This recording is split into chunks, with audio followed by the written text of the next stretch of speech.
Reckers is at the end of the UConn bench with trainer Janelle Francisco. So we'll keep an eye on that as we go along tonight. And she was looking at her left knee. Her left knee, which wasn't the one she was holding before. Right lower leg was what she was holding at the end of the first half. It's like a Band-Aid. I think she's bleeding. That could be. Has rejoined the other end of the UConn bench, sitting next to associate head coach Chris Daly. Tied up basketball in traffic, and they will call a foul on Ramoni Parker. There is Paige, back up sitting next to AZ and CD on the bench. So it's Chen, Alalfi, Griffin, Shade, and Arnold, the 5 on the floor for UConn. Wright, Eads, Masonis, Catalan, and Parker, the 5 on the floor. And they're going to call Jenna Alalfi for... Alalfi, yeah, just she tried to set a screen, and then she turned around and tried to do it on the DL, and then the ref saw right through it. Second foul on Jenna in this one.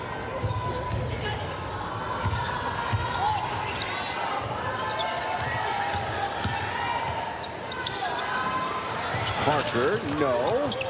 Double hit off the rim, threw off the effort of Caitlin Chen to get the rebound. But the Huskies will break the pressure nicely. Arnold into traffic, drops it off to Alalfi. That's over everything. And Masonis with the rebound for the Pirates. Here comes Amari Wright. And they'll call a foul on Caitlin Chen. And that'll be Chen's second. Seems like there's been a lot of whistles in this one. Well, and, you know, Gina was frustrated about it at halftime when Chelsea interviewed him. And it's difficult for coaches. And Tony Bozzella talked about it at shoot-around with us today when coaches call games, or refs officiate so differently, not only from game to game, but from half to half. Yeah. A lot of whistles here tonight. I mean, we're just underway in the fourth quarter. The Huskies have surpassed their per-game average in fouls for the season, and the Pirates are right on it. And we've still got most of the quarter to play. Aubrey Griffin being trapped. She just double dribbled. They didn't call it.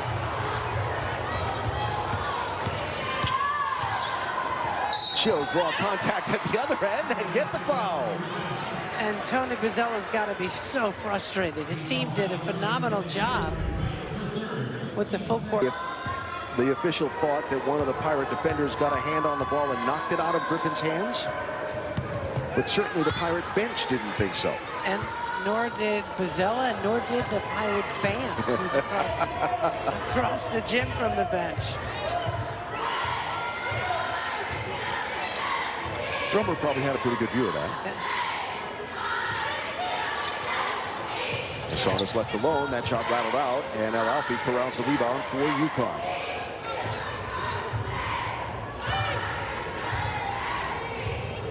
So KK Arnold has yet to score in the ball game tonight. Alalfi looking for someone to move. She'll find Chen. Now Shade. Short on the shot. Griffin tracks down the board.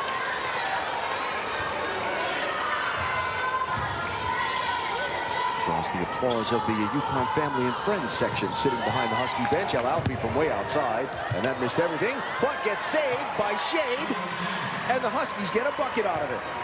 What a save there by Shade, and then the nice pass from Griffin to Chen.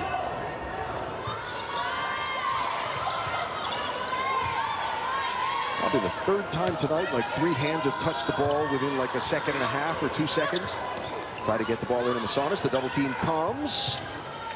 She'll find Wright, who tries to sky it back. Wow. 5 to shoot. Catalan steps back, short. And that'll be UConn basketball.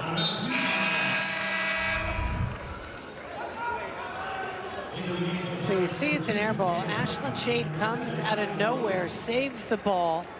We talk about KK Arnold's energy a lot. Ashlyn Shade, new role this year after starting much of last year, being the Big East Freshman of the Year. Coming off the bench this year, she has been a spark of energy for this team in many, many games, including tonight. Here's Eads. Jacayla Kraft, 2 into the ball game for the first time for the Pirates. They'll bring it around here. Lopes with the right-hander misses. And that's going to be a foul called on the Pirates, as Faith Basonis will get called for her second foul. Well, Tony Bozzella's Pirates on the season 10-4 in the Big East, and their losses have been to UConn, to Marquette, and to Creighton twice. And most of those games were, except the UConn game, were pretty close. There's Griffin, nice.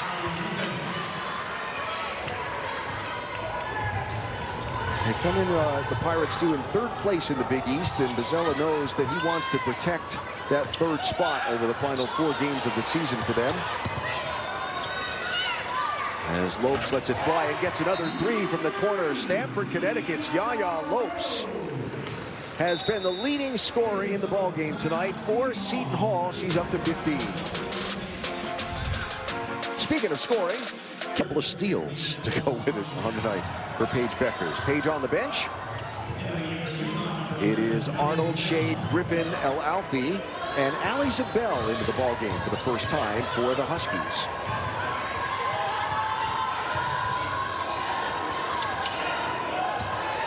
There's Griffin.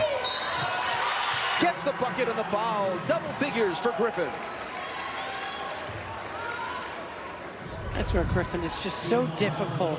Her defender was side by side. The weak side help, backside help was too late. Foul on Messiah Hunter.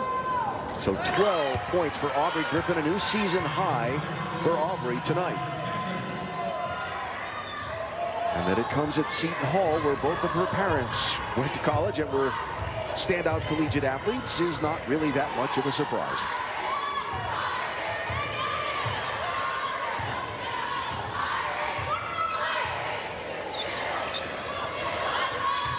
So Pirates looking for some offense with a couple of younger players in the ball game now. Here's Eads, 2 to shoot, lets it fly, no. And it goes right into the hands of Hunter. 3 bounces off the rim and down for Messiah Hunter, the junior from Hopewell, Virginia, transfer in from West Virginia. Front court pressure here for the Pirates, broken by the Huskies. Shade will get fouled. That is going to be the 4th on Jada Eads. So when Chelsea talked to Gino going off the floor at halftime, he was not pleased. You think he feels better about what he's seen in the second half? I think so. I think there was a much better effort. I mean, they ended up, you know, they put 81 points on the board, and there's still 5 minutes to play in the game. I think they gave a much better effort here in the second half. Remember, rebounding was one of the things that Gino kind of called out, and it was very close at halftime. Now the Huskies out rebounding the Pirates 32-19 in the ballgame. And in this half in particular, 16-5. So Caden Samuels into the ball game for UConn as Ashlyn Shade goes to the bench with 14 points on 5 of 7 shooting, 5 rebounds for Ash in this one. And we've been singing her praises tonight, but that's another area where Gino challenged her earlier this season, and we've really seen her become aggressive going for the basketball on the boards. 5 to shoot here for the Pirates. Here's Eads working on Zabel, steps to the left, drains the 3. Boy, she has such a quick release.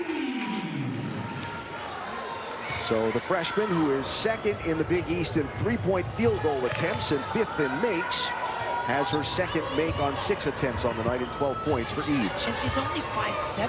She gets that ball off. Reminds you of somebody else that played here and did really well at Seton Hall. Lauren Park Lane tried to feed it into the paint. El Alfi, it's knocked away out of bounds. 7 to shoot for the Huskies. So the road ahead for UConn, adding to her total on the night. You could just tell Aubrey getting stronger and stronger every game.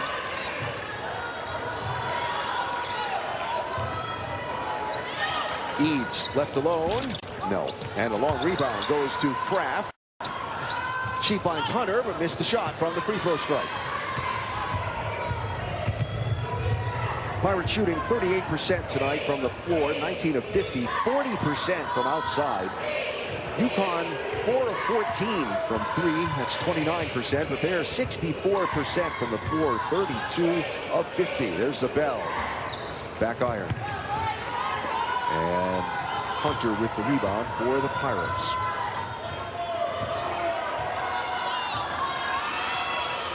Down to the final 3 minutes of this one at Walsh Gymnasium.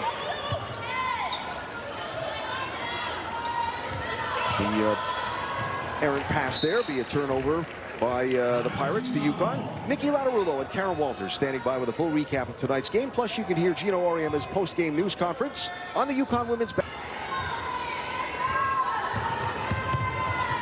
Arnold draws contact and it rolls out.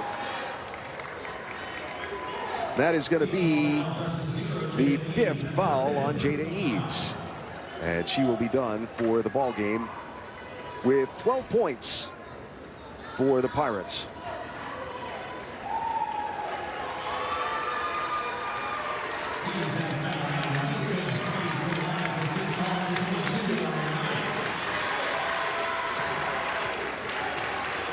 So here's KK Arnold shooting free throws for UConn, something she's done very well in Big East play.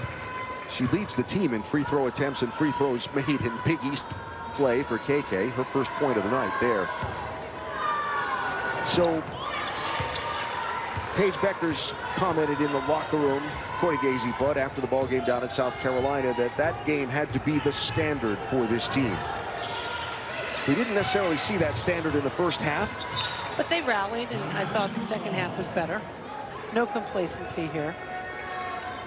And so, you know, on the road again Saturday at Butler, Hinkle's supposed to be sold out. You know the visiting team will be fired up to take on the Huskies. Got to bring it, right? You just have to bring it every game. And it can't be because of who you're playing. It's because you're lucky enough to be playing a game. 10 to shoot here for the Huskies. Zabel from the corner, and it goes.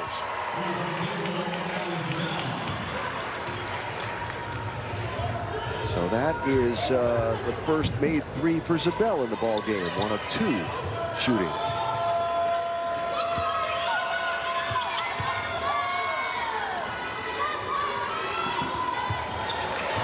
Bad pass stolen by Samuels. I guess, you know, thinking about coming off of Sunday, you just knew coming here to this place that's always been so tough to play was going to be a bit of a challenge for the Huskies, and maybe we should have expected a rough patch a little bit. But to see the number of people that have contributed tonight and the way that they've contributed, fumbled away there. Yeah, there's a lot of good. I mean, obviously Gino will nitpick and he should. He'll have his frustrations. That's his job. Yep. But a lot of the things that, you know, you wanted to see as Zabel fell down. Kraft will miss the 3. Good rebounding effort there from Griffin. Just looking over the stat sheet, all right, what stood out? Well, they fixed the rebounding. The 3-point shooting wasn't great tonight. They didn't really need it. They still scored 90 points. Yep. And Paige only played 27 minutes. And I think maybe, for me, the best headline to come out of the night individually was the player that just got whacked in the face, Aubrey Griffin. Her best game of the season so far? I thought it was a really solid effort for Aubrey. I really did. I mean, she didn't miss a shot. 5 of 5 from the floor, 4 of 4 from the free throw line. And she's going to need to do this and just build on this, because they're going to need her as they get into the postseason. Season high minutes was 21 against St. John. She's going to about come close to that tonight, although not quite make it.